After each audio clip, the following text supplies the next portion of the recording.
What's going on, everybody? Welcome to this week's edition of the Hot Seat. We got a full panel in the building on tonight. What's going on, social media family? Super excited. We got everybody in the building on tonight. We got a phenomenal topic in store for you tonight, guys, about relationships. We got some absolutely bad bosses in the building. So good to see a lot of my friends able to join us and hang out with us on tonight. So we're going to go ahead and get into this conversation because it's going to get juicy. Very, very juicy, and it's going to be a great topic on tonight. So welcome in. As you're coming in, go ahead and share. Let all your friends, your neighbors, your relatives know that we're in the hot seat and we're getting ready to have a dynamic relationship conversation. I got Jason Williams in the building. He's a third-time best-selling international author, a musician, a pastor. He's all these phenomenal things, a husband, a father, just a great guy all around. I've got Pastor Linwood and Lady Deshawn Bill in the building on tonight. They don't go by Pastor and Lady. They just Linwood and Deshawn for tonight. But I want you to know what they do on Sundays and Tuesday nights and Thursdays and all these other days when they bless in the Lord. They're a phenomenal couple out of Detroit, Michigan, doing some great things to change that city. Overall, super excited that they're in my hometown making some great changes. I got Lady Victoria in the building. She is an etiquette coach doing some phenomenal things. She has multiple best-selling projects, and she's also a writing strategist. And last but certainly not least, I have one of my dearest friends, a great mentor of mine, Dr. Kai Randolph is in the house. She does so many amazing things. She is the founder of a couple of businesses. But right now, she's focusing on helping women to generate more wealth. So she is the founder of She Builds Wealth. So super excited to have a full panel in the house on tonight. So welcome in. We're getting ready to get into a very interesting conversation on tonight. And you're going to hear from each and every one of these individuals. They are not only familiar with this, they can relate to it. Some of them have actually experienced it firsthand. As far as relationships are concerned. And we're going to have a great conversation surrounding this topic. So tonight, we're going to be talking about a sticky subject. So if you're sensitive, you might want to just buckle in your seatbelt, all right? And stay for the whole ride, honey, because it's going to get good. But if your kids do not like the person that you are dating, is that a reason to stop seeing them? If your children don't like the person that you're dating, is that a reason to stop seeing them? If so, why? If not, why not? We're going to start off, we're going to kick the ball with Lady Deshawn and Reverend Linwood over here tonight because they actually have a blended family. Jason Williams has a blended family as well. But we're going to start off with them and we're going to see what they think about this kind of concept. So how much power do the children have is what I want to know. How much power do the children have? This is a tough question. This is a really, really tough question. They might need some therapy, Dr. Cat.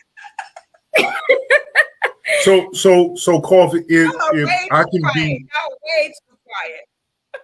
No, if we can be totally honest, when we first started to date, we decided that we were going to date for 6 months before the children got involved.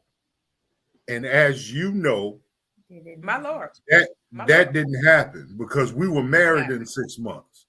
Right. So about 2 months in, 2.5 months in, I decided because of the structure of my family and with my children and my ex, that it would be easier to introduce my daughter to Deshawn first before I met her children. And here's why. We both have very sensitive exes. So that's another show. Whole different show. So Dr. Kai, we're gonna wait up. We're gonna put that one on the back burner for another segment. So for both of us, my daughter being so attached to me, it was absolutely important that she was accepting of the fact because she had never seen daddy with another woman. other than her mother. Oh, wow. Wow. So it was absolutely, it would have been detrimental to us moving forward if she had not accepted the relationship. And I can remember it like it was yesterday. I told her that we were going out to lunch and to hang out with Daddy's new friend. And she said, Daddy, you got a girlfriend? My Lord. My Lord. And, you know, we had a conversation from Toledo to Detroit, about 45 minutes. And we had a conversation about it. And I never forget calling Deshaun as we were pulling up to the house and said, hey, we're 2 or 3 minutes away. Deshaun came out rather than us coming in, and something incredible happened. It was almost like God opened up heaven and a beam of light just shined down on Deshaun's house, because as I was opening the door for Deshaun to get in the car, my daughter jumps out of the back seat, runs to Deshaun, and embraces her. Yeah. She just wrapped her arms around her. And for the duration of that time, I think we went just hang out at the mall for, you know, just to soft introduce to see how it was going to go. And she was glued to Deshaun and has been from that day to this. Oh, wow. You know, there was no easing in period. She just embraced her.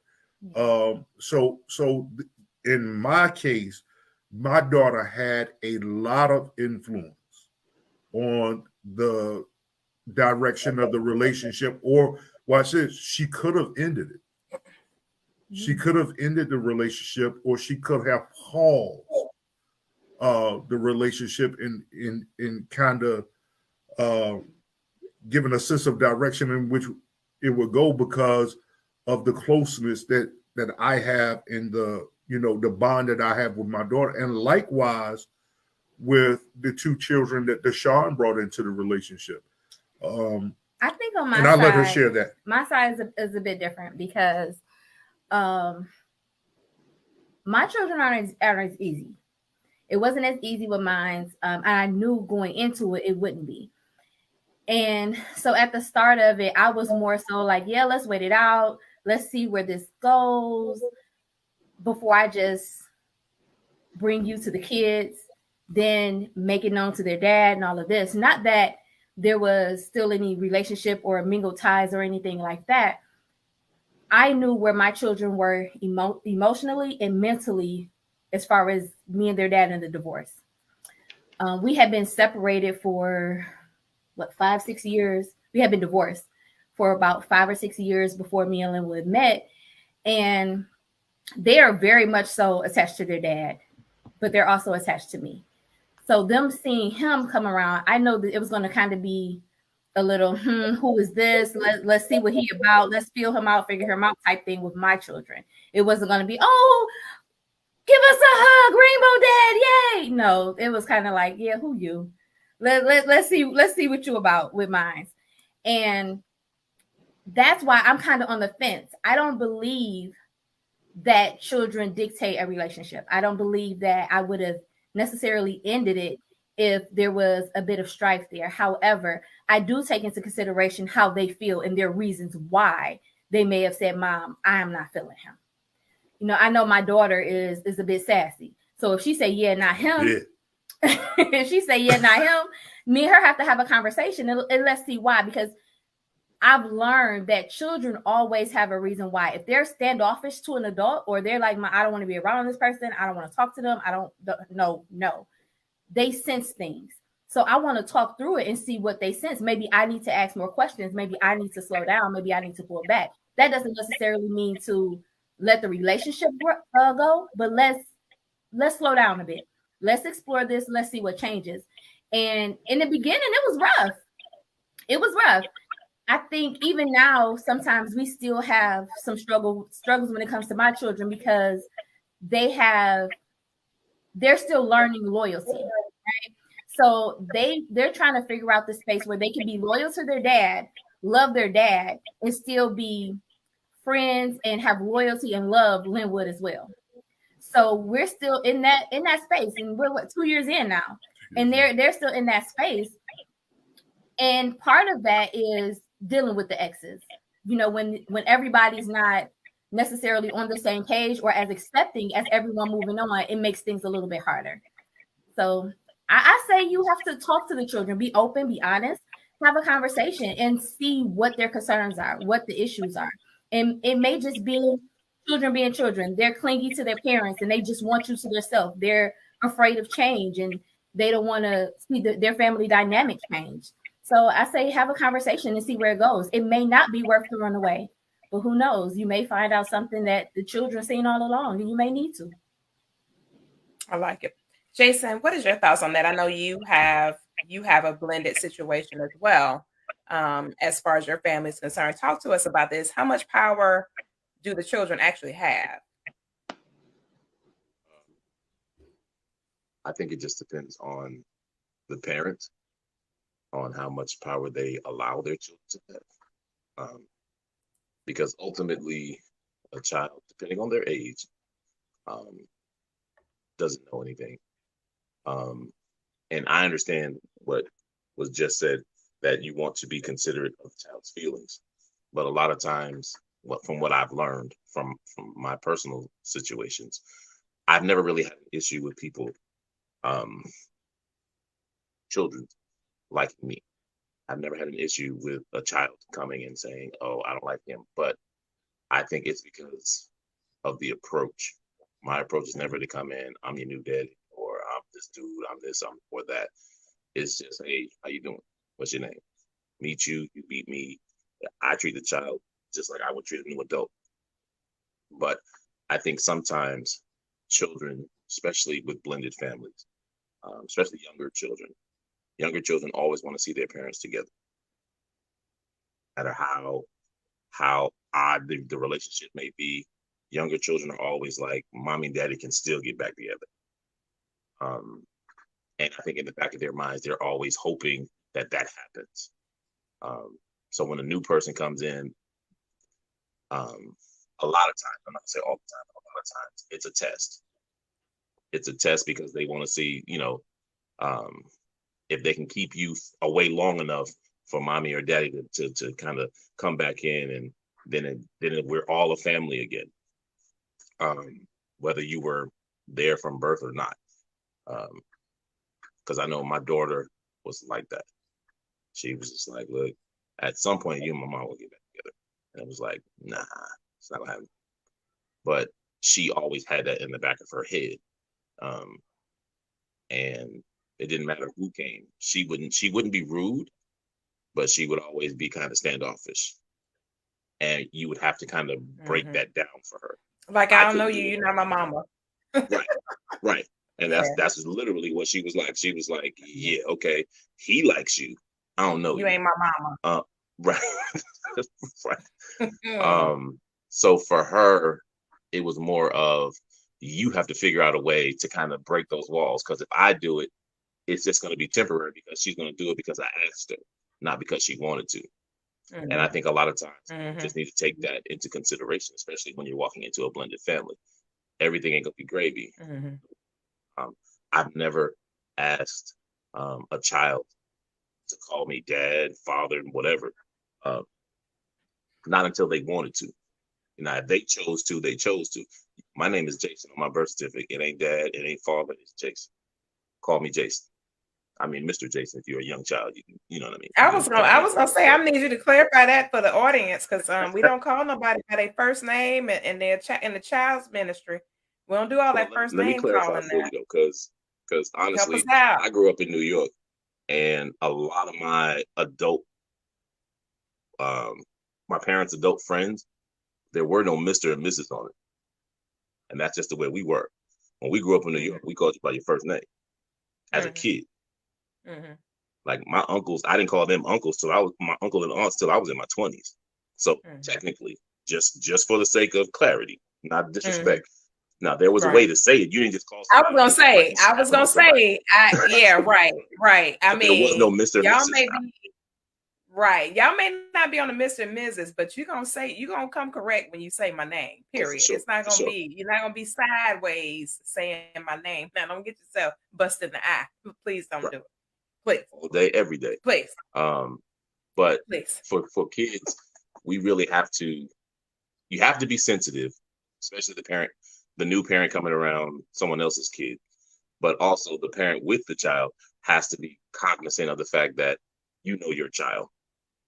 You know what your child is really doing or not doing, and be conscious of that. The only downside is it's hard for you as the parent to, like I said earlier, to break that wall down. You as a couple have to figure out a way to pull that child in without, I guess the best way to word it is without being too aggressive. You have to find that soft spot and use that to get to that child's heart. And I'll just say that. That makes sense. Dr. Kai, I'm listening to my people so far. How much concession are we making for these children, Dr. Kai? Talk to us. You still on mute, Dr. No, I'm not on mute. What I was thinking was on mute. Okay, you're not on mute now. Go ahead. Go ahead. You're good now. Lord have mercy. Okay, let me stop laughing. So I love concessions. I love it when we give our young folks some space to have decision making. Let me just throw it out this way, because I think you'll get a little bit more understanding of who I am and why I'm going to answer the way I'm answering. I was a single mother, and I can remember my parents saying to me, mind you, I was single at a point. Okay, I was married, and then all of a sudden one day I was single, not by choice. Okay. So one day my parents said to me, you need to be mindful of what type of decisions you allow your children to make in your life. This is your life. And I will never forget that statement, because I knew growing up with two parents that there was a line drawn in the sand. I got only so many decisions. And then at that point, it was no longer my decision. Carrying that forward with my children, when I began to date, I had a conversation with them early on. And they were young. And I said to them, Mom is going to date. So I'm going to be away for a little while, and then we're going to come back. That's one. Two, you don't get to interface with the person that I'm dating until I've made a decision about whether or not they're going to be in your life for a period of time. I cannot promise you they'll be there forever, but they will be there for a period of time. That's two. Three, my relationship with that person is private. You don't get to ask questions, but I do get to tell you what I want you to know. So those were the three things that were pillars when I dated. So when they did get to be introduced to individuals, this is Mr. So-and-so. There's no requirement that you call him dad. There's no requirement that you call him Mr., because in my household, my children called me Carlene. And I always prep the individual that I was dating. This is how I run my household. When they interface with you, if you have a preference of a Mr. or your name, please let them know. They'll respect it. But in my household, we don't do that. And I'm sort of like Jason. I grew up in an environment where we were allowed to call family members and friends that were older than us by their first name. So that's part of that other side. But they didn't get to have a say so on who stepped into my life. Um, Respect the fact that I'm going to select someone that I have faith in. Now, here's another thing. If I dated somebody and they were an issue, they never got to meet my children, and my children never got to meet Period. them. Period. Right. So I think the other part of it is, though, as long as we are describing to our children what healthy relationships are and what dysfunctional relationships are, we're okay. It's when the parents don't have that conversation, right? Whether or not you're that strict parent or that liberal parent, it's when you don't have that conversation with your children, and or you treat your children like they're your friends. You're not my friend. I'm your parent. You were put on loan to me, and my book said I needed to raise you accordingly so that you can go out here and do what you needed to do in the kingdom of heaven. So you're going to respect all those things, right? But all families aren't like mine. All families aren't like mine. But I do advise families, whether single moms, single dads, you need to have relationship conversation with your children so that they have an understanding of what a healthy relationship is and what a dysfunctional relationship is. And then we ourselves need to decide whether or not we're going to put our kids in a situation that's going to be a situation. It makes sense. So, I'm going to leave That you. makes a lot of sense. I love it. Lady Victoria, what happens when we have set these ground rules and we've got this structure, we got everything the way that we need it to be as a parent and a guide and a compass, and our child just simply does not like the person that we're with? How are we supposed to address that?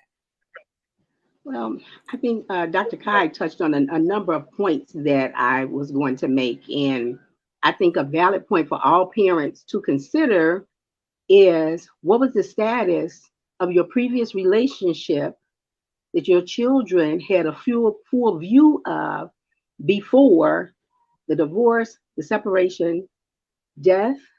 There are a number of other factors that the child could be affected by in the household, and perhaps they are afraid that that same thing is going to happen again. So they always have a valid reason for their fear.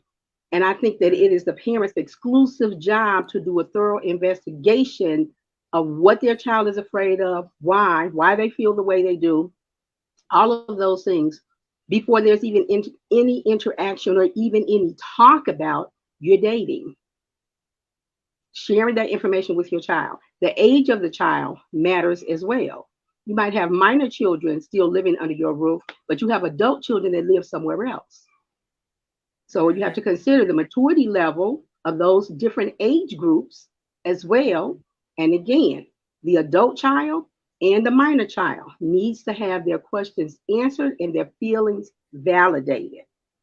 The other thing is the personality of the child. I have 4 children, and they all have 4 distinct personalities. Now, 1 and 3 are pretty similar, and 2 and 4 are pretty similar. But at the same time, I deal with each of them differently according to their personality and according to their capacity to handle whatever information I'm sharing with them at that time. So again, what was the state of the parents' relationship before they were in a situation, whether they were married, divorced, separated, death in the family, a parent that's incarcerated, a child in the home that was abused? They might be happy that their abuser is no longer there. And they may be open and welcome to someone else that they feel like won't put them in harm's way, won't pose a danger or a threat to them or to their they mother. might not, or the other side of that would be that they don't want nobody around for fear of what could happen to them. Exactly. Yes, because they don't want to put a repeat performance right of what had been going on. So Right. I think that it is a very delicate situation. And Mhm. again, I think we need to explore personality of the child, the age of the child, the state of the home and the environment that the child was living in. And now they're faced with perhaps another person coming in, even if they aren't living there, even if it's just someone that you're dating, you decided, well, you dated them for 6 months, 9 months, whatever it was, and now you feel that it's safe to introduce them to your child. Mhm. Consider all of those elements before we bring another person into the individual. And it's not giving over control to the child, but it's a protective measure for your child. Because you bring someone in and they're one way with you, and then they come in and they crazy with your Yeah. children, and they're Yeah. in your home, then you just open up another whole can of worms. So I don't think we should give power to the children, but I think we definitely should investigate, like I said, validate their feelings before we share information. That's good. So let's go on to another question. And anybody can chime in on this one. We all know that Steve Harvey did that book, Act Like a Lady, Think Like a Man. And in that publication, he kind of talks about the ideology. And I've heard this before, especially when I first started coaching, that sooner than later for the introductions with the children, regardless of their age. What is your position on that? What are your thoughts about that? Because the philosophy behind it is I've invested 3 6 months with this person. We've built this crazy amazing rapport. We're harmonious, we're in sync, and then now here comes the introduction with the children, and it's just chaos and calamity. But I've invested all this energy into this person, and I don't want to be without the person, but there's this huge wedge between them and my children. What's your thought about that timing? Anybody can chime in. I want to just dive right in, Coffee, because when you're intentional with the person that you're involved with, you want to love every ounce of that person. There's no way going into this marriage and in this engagement that I desire with Deshaun that I had to see the full picture. And watch this. The full picture wasn't all that pretty, Mhm, but mhm. it was so beautiful um, in the way God presented it. Even the challenges were worth it to me. Going in and meeting the children, because like we said, we had said it was going to be 6 months. It wound up being like 2.5 months before the children were introduced. And we took a different approach with her children than we did with my daughter. I met her children at a community event her mom was doing. And to this day, I would say I have a stronger relationship with them than I had then. But to this day, our 10-year-old Isaiah, uh, she has hot and cold moments. She has hot and cold moments. And I thank God that we didn't wait 6 months, because watch this, that put her on the back burner for 6 months too. Mhm.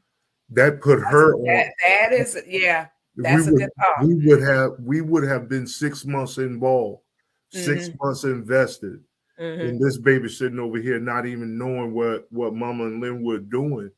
Right. And we are delving deeper into a relationship that has intention, Mhm, that intentionality was our focus. Look, we're not dating to be dating. We're not placeholders. You are my future wife, I'm your future husband. We're building this idea of life together, and that life involved 3 minor children. mhm.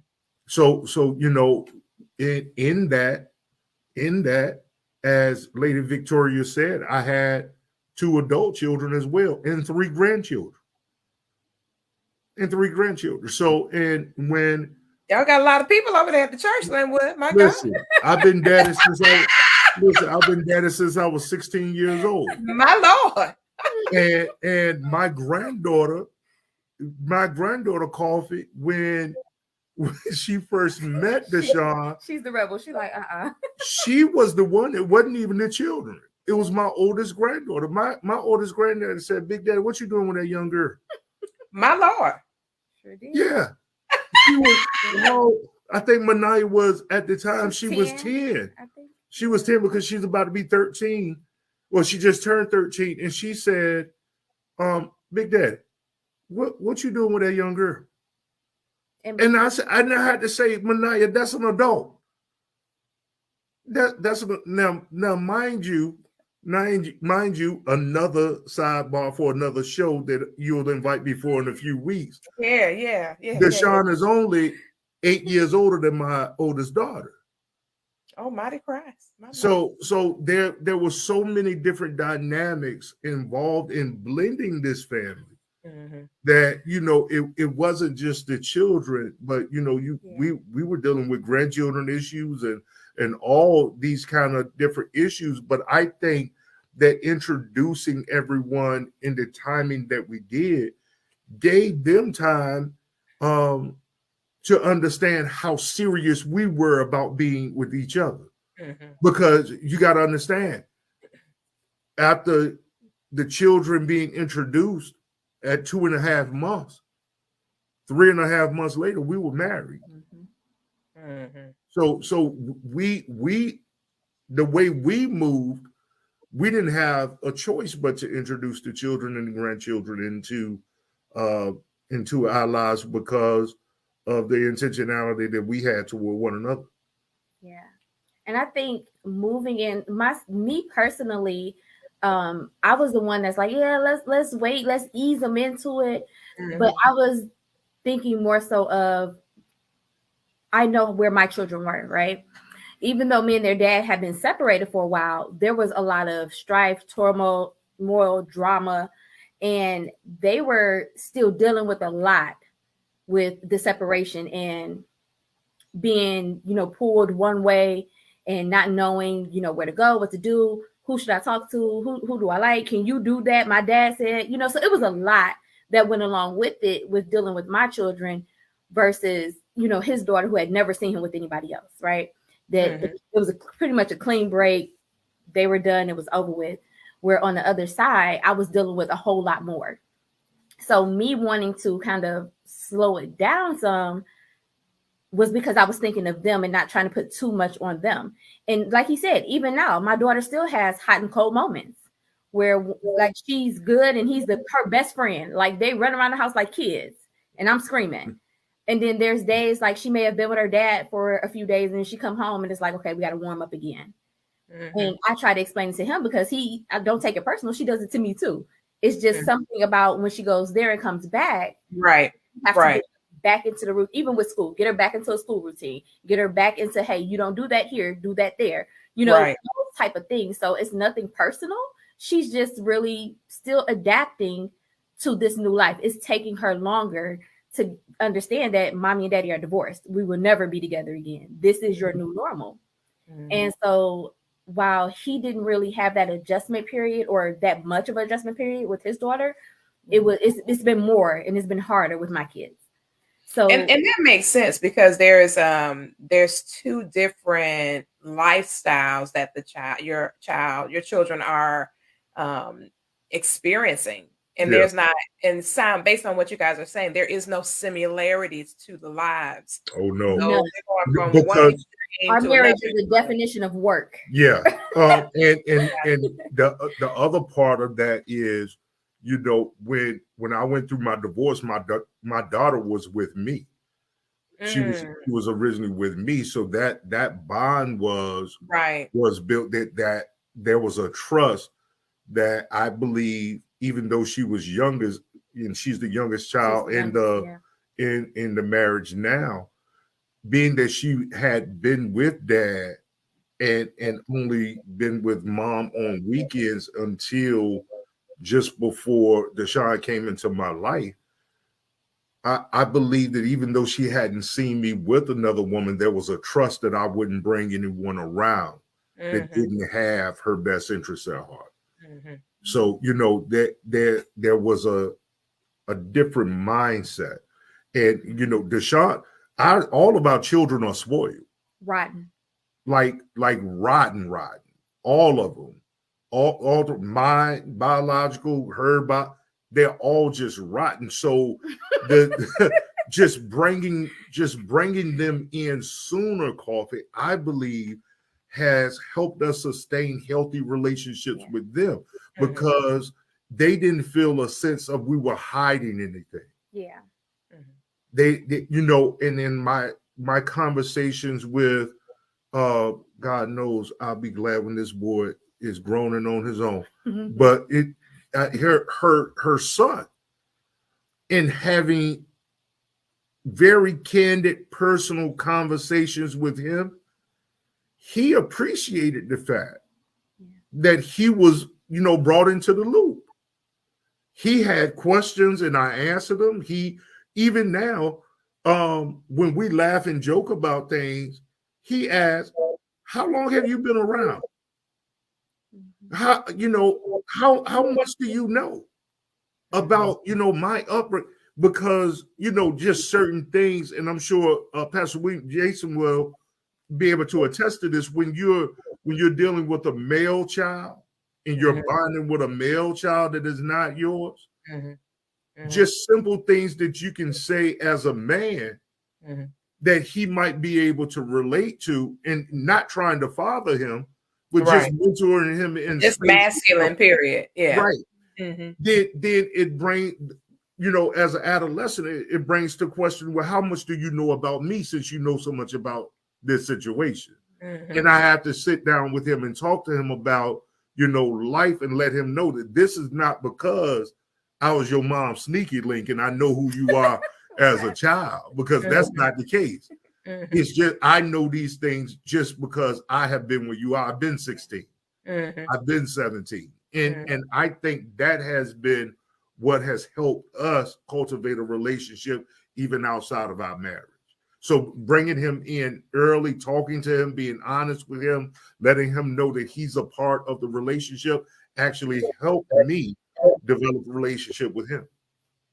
And I think another big thing for us, and I'm going to release the mic, is that they see a healthy relationship with me and Linwood. And my kids came out of a marriage that was a mess.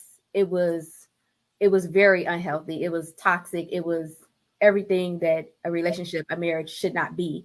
So now, having experienced that, and now seeing us together and how we move and how we operate and the dynamic of our relationship in our life now, they honestly appreciate who he is to us. They appreciate him being in our life. They appreciate, that he's there and he is the man that he is. And the example that they have now, they have questions about relationship. And Mom, why do you do this? Why do you always go get Linwood something to drink? That's my daughter. You always fix his plate. Yeah. So now I'm explaining things to her as a woman, as a wife, as a mother, these things that she didn't necessarily, then she wasn't really old enough, but she didn't see happen. She didn't really see that healthy dynamic. So that opens up a lot of questions as well. And it helps the situation because they see the difference.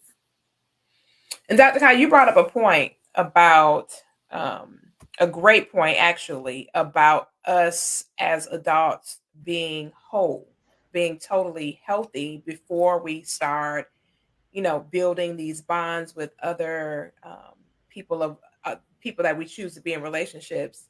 When you said that plays another role in as far as the children are concerned too. So I know that you've done some coaching and you've given some guidance to individuals over the years when it came to relationships and things like that. Is it necessarily a bad idea to go ahead and wait and build a rapport with that person before bringing the children? Is that necessarily a bad thing? So there, okay. In the book of life, there is no right or wrong, right? We have experiences. And you've just got to know yourself, and you've got to know your partner. You've got to know your children. And it's a balancing act, right? And my suggestion has always been, you've got to know whether or not it's a half teaspoon of sugar or a whole cup of sugar that you're going to add to the mix. And children especially, because they're delicate, right? And most parents, none of us have been through classes to be a parent. No. We, as my grandmother would say, we understand what the good book says, but when you're in the mix of lifing with your children, you don't always have that. I got to do it this way, and it's got to be perfect. I would say to most families, whether or not you're a single parent or full range different dynamics for parenting, I would say take your time and getting to know your partner because you already know your child. Mm-hmm. It's more important that you get to know a partner. And why? You know why. We've got so many dysfunctional relationships out Right. here, Right. and people getting into a situation where that significant other is not good with the child, Mm-hmm. or so many other things are being brought to the table that it becomes a situation. And I'm going to keep bringing that word up. It becomes a situation, right?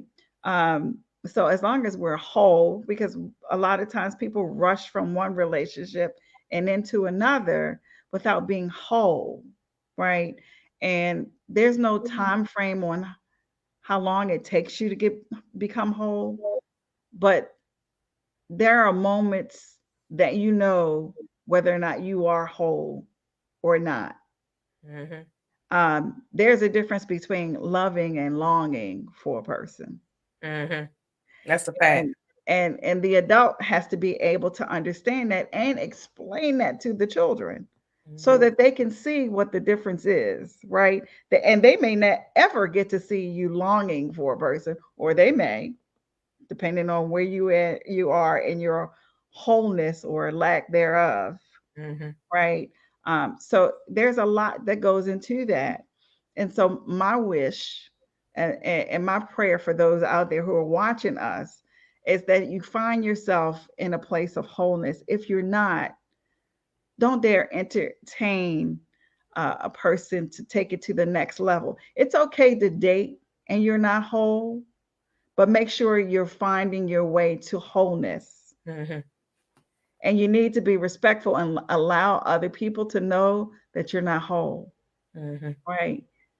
Hurt people hurt people. So you need to figure out how you're going to get to wholeness. You're going to have to talk to your significant others or soon to be significant others about the strategy to get you there. Mm-hmm. Um, and then, and only then, do you think about introducing your precious babies. And whether or not they're adults or children, Mm-hmm. if you weren't whole, as my sister said beforehand, if Mm-hmm. that relationship wasn't a good relationship and they never found healing, it's coming with them just like your issues are coming with the relationship too. Mm-hmm. It's a bomb. It's not even a bad mixture of a salad. It's a bomb, Mm-hmm. right? It's going to explode. So we need to. I know all of us here wish for wholeness for everybody Absolutely. out there, but you need to be whole before you start introducing things. That's good stuff. Jason, so Linwood brought up a really, really solid point about that male bonding. You know, when a man comes into a lady's life and she has a son, and you know there's this testosterone challenge that is going to arise. Period. It's going to manifest whether you want it to or not. I don't care if you're a tiny human or a grown guy. It's going to be some headbutting. So with that, if you find that headbutting persists, what are some avenues that a guy could take if he really believes that this woman is supposed to be in his life? What are some solid avenues that he could take in order to build a rapport? It may not never even turn into a friendship with the son. It may never get that far. It may just have to be cordial rapport. But what are some strong strategies that could help a guy to overcome the objection of, of, hey, you talking to my mama? Um, well, my stepson initially never felt me. The first time he met me, he was playing a video game and he's just like, "Hey, went back to the game. And over time, for me, what I did was I just kept coming around. I said, hey, what you playing? Oh, I'm playing 2K. All right. You think you could beat me? So I joined in with what he was into.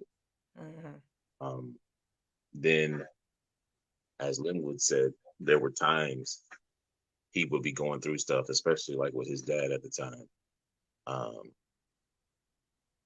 I could explain stuff, like Linwood said, about how he felt.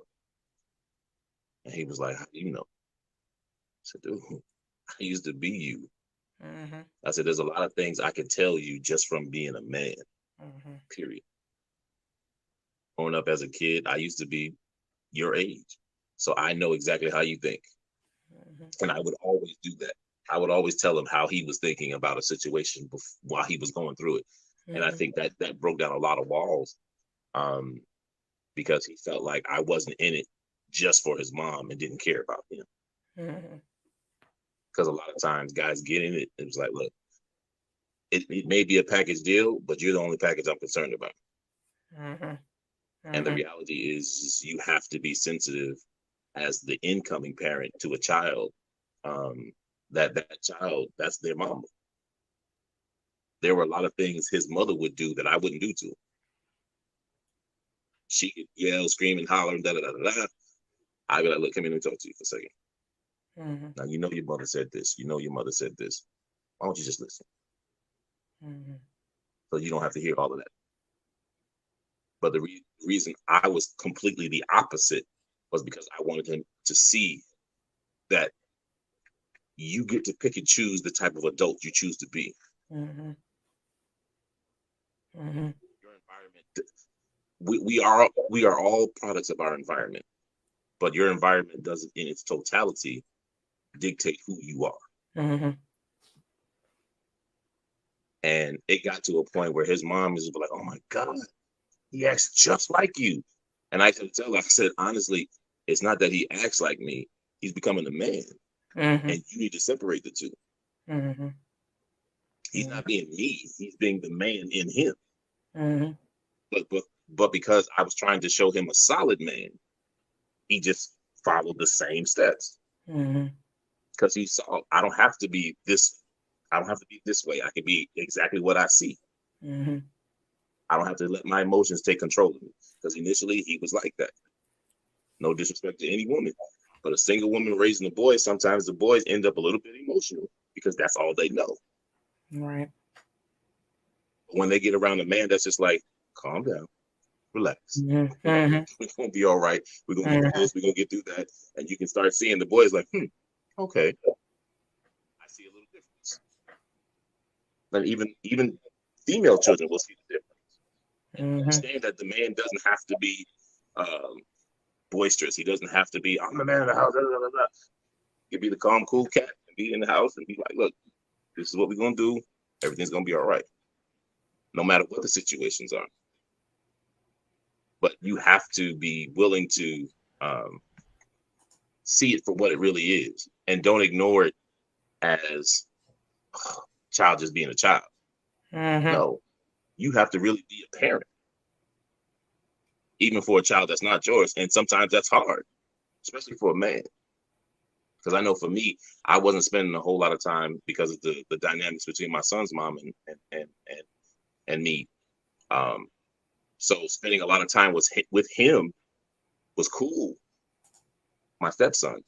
But on the inside, I was still hurting because I wasn't able to spend time with my own son. So it was hard because it was like, I wish I could do this with my son, but I can't. But I can't just ignore him because I can't do that with my son. Right. So that's a hell of a toss-up that sometimes women don't see that a man has to go through, especially if you have kids outside of the relationship. You don't see the man on the inside because most of us, we strong. We're gonna stand up and just do whatever. We're gonna deal with our issues. But the reality is, for a man that has a son to have to take care of your son, and not saying that the other father may not be involved, but if we're in the household together, it's tough because my mind still is like, man, I have to rear this child the way I would rear my own. But at the same time, I don't have the privilege to rear my own if you're in that dynamic, which I was. That's good. Koffe, Lady can I? we can let me let Victoria hop in, Linwood, quickly. Jason, thank you for that. Lady Victoria, I know with you doing your coaching. Oh, she just got hit out. Go ahead, Linwood. She just got I just wanted to share one thing that Jason said that was very pivotal to me developing a relationship with my stepson. He just got his driver's license a couple of months ago, and we gave him a car. We gave him one of my old cars, and when we gave him the car, I had an opportunity to sit down with him and not only talk about the responsibility of having the car, but I let him know that when my oldest son, who is now an adult, was your age, I didn't get a chance to do this for him because of the relationship with my ex-wife. She didn't allow him to accept it at that time. So this is something special that I'm doing for you that I didn't get to do. Don't mess this up. It gave me an opportunity to step in as a parent and to parallel another relationship that was important to me, to let him know how important he was to me as well. And it's those little nuances that you're able to establish in relationship with stepchildren that help bring, the dynamics of the relationship even closer to what you want it to be. That's good. That's good. Lady Victoria, I know you kind of, the screen kind of went blank on you for a second, but I just wanted to kind of get from you from in the coaching space, as you've done coaching and help with issues like this in real life and in real time. As we head out for tonight, what are your thoughts about the topic overall as it pertains to the timing aspect of connecting the dots for the adults to connect the children into the partnership? What are some recommendations or some suggestions you want to give on our way out for tonight? We've got about 5 more minutes in the hot seat. Sure. Yes, I think it is really, you have to make timing a priority. Timing is everything. And only you, the parent, know the heart of your child. Now you're trying to build a new relationship, but I also strongly suggest that you weigh the scales carefully of who you're going to prioritize first, your new relationship or your children.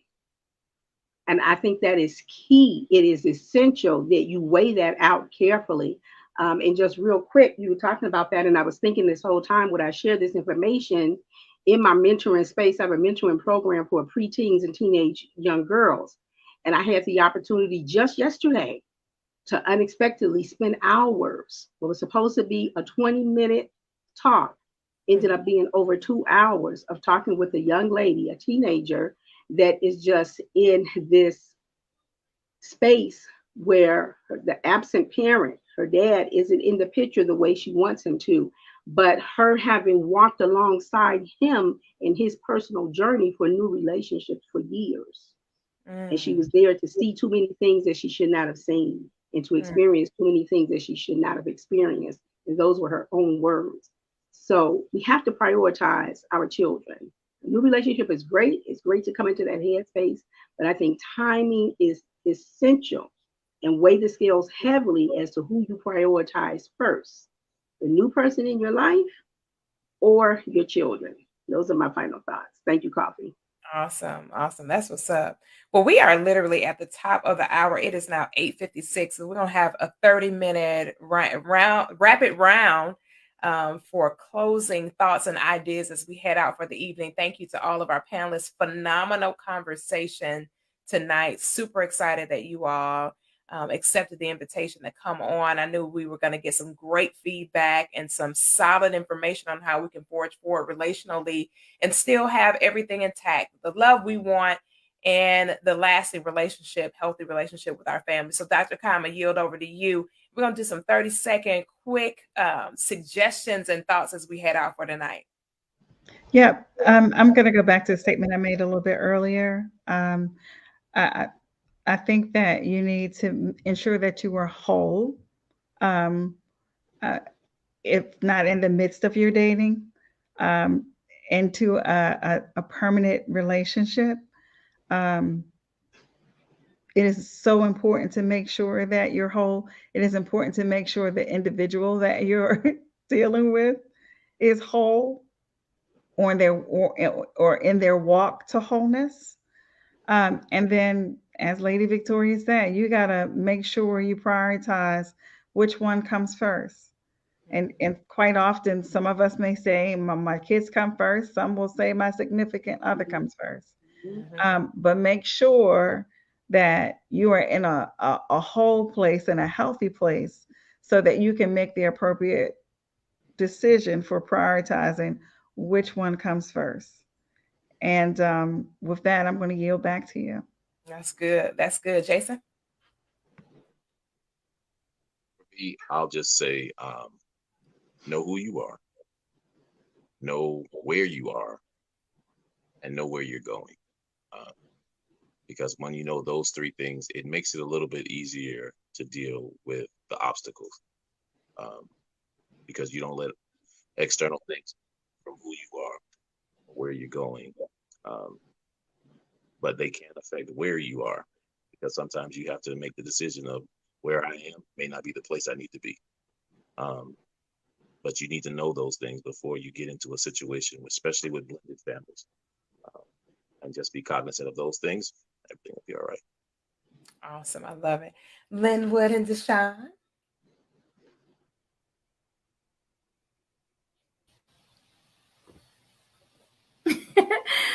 I'm going to say relationship, in every relationship, communication is key. And with a blended family, you're dealing with multiple people, multiple personalities. And with children, they want to be included. They want to feel loved. They don't want to feel like, you found your significant other and they're forgotten about. So I believe communication and inclusion is key when you're creating a blended family. I love it. Linwood? Bump them kids. No, we love the babies. all this. Y'all always think it's me. It be him. Listen, We done did all this. We done sat here, had a full counseling session. Then he says, bump the children. Lord. no. Why, Dr. Kyle? Why? No, I totally agree with my wife. You have to consider the children, and I believe that communication and introducing them at the perfect time, and being honest with them, not sugarcoating anything, but communicating with them on their level is pivotal to the success of the relationship. Absolutely.